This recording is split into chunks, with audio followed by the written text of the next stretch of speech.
Today, we're going to talk about the 10 habits that highly successful leaders do without thinking. You know those people. When everything's overwhelming and stressful, they seem confident, calm, and completely put together. Well, that can be you too.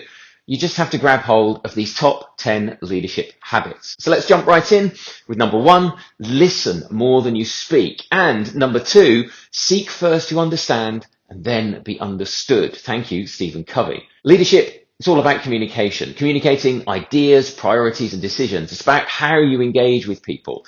And if ever anyone asks, how can we communicate better? The answer is almost always listen more. The first part in supporting and helping someone on your team is knowing what's really bothering them. The first part in getting your message across is understanding the minds of your audience. Start every conversation with, what do you think about it? When you're the leader, don't fall into the trap of saying what you think first. Turn it around and always ask their opinions before telling them yours. All right, number 3, remember that your team are people with lives and complications. Sure, your team has to deliver their work, complete the tasks and hit the deadlines, but perhaps more so now than ever, life is complicated.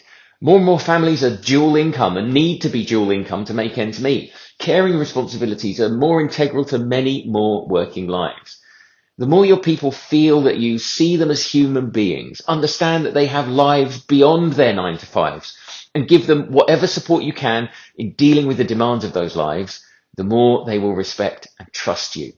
People often say respect and trust are earned, but the truth is they're almost always given first. If you want someone to trust you as a leader, trust them.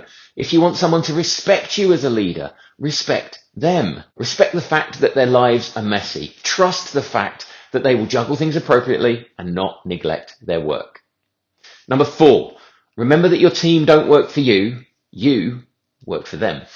This is a mind flip I got from the TV show NCIS. The US Secretary of the Navy said, the 300,000 people in the US Navy that I work for expect me to behave properly. Just think about that. The 300,000 people that I work for.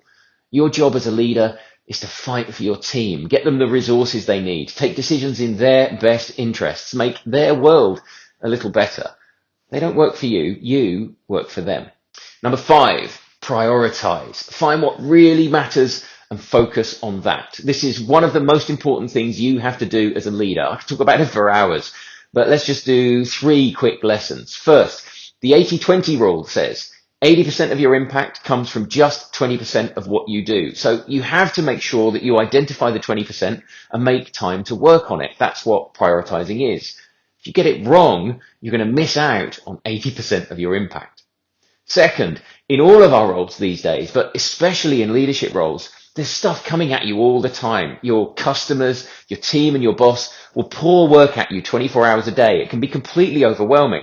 The only way to keep your head above the water is to prioritize. And third, if you don't prioritize effectively, that torrent of overwhelming workload leads to stress and burnout. And when you are prioritizing properly, your stress goes down because you know you're getting the most important things done. If you want to be a better leader, prioritize learning to prioritize. Number 6, repeat yourself. Number 7, repeat yourself. I'm funny, right? Really funny. Messages only sink in when they're heard over and over again. Just because you announce something in the weekly newsletter doesn't mean everyone read it, understood it, internalized it, and is now acting on it. The 7-7-7 rule says to get a message to sink in, you have to say it 7 times in 7 ways, as if you're speaking to a 7-year-old. Not because we think our colleagues are children, but because in the noise and distraction of email, social media, and just the complexity of life, the only messages that have a chance of sinking in are the ones that are really clear and simple. Number 8, tailor what you say to your audience. The things you say to marketing will be different to the things you say to catering. The discussion points for a meeting with senior staff managers will be different to the ones for a conversation with junior administrators. Why? Well, because different groups, different individuals care about different things.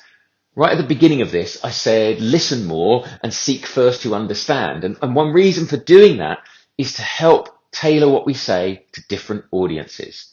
Whatever the issue of the day, when we understand where people are coming from, we have a better chance of useful discussion. And this tailoring what you say to your audience has a big special case that is a thing on its own. It's number 9, translate between your team and management.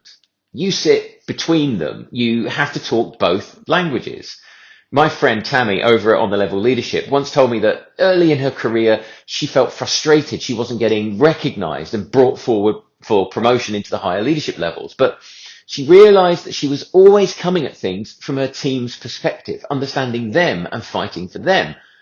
But it was when she really started understanding the management or corporate perspective, bringing that to her team just as powerfully as she took her team's views to management, that the higher ups started to pay attention and she started to get real traction in her leadership journey.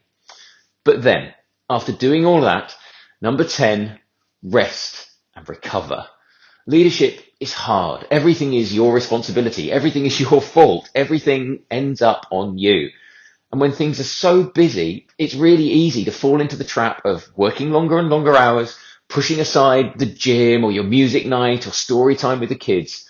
When things are stressful, the first things we give up are the things that help us deal with the stress. As a leader, you have to rest and recover, especially when things are difficult and stressful. You have to keep your head in the game and not push yourself to the point of breakdown and burnout. It's okay to hold on to your life. In fact, it's necessary.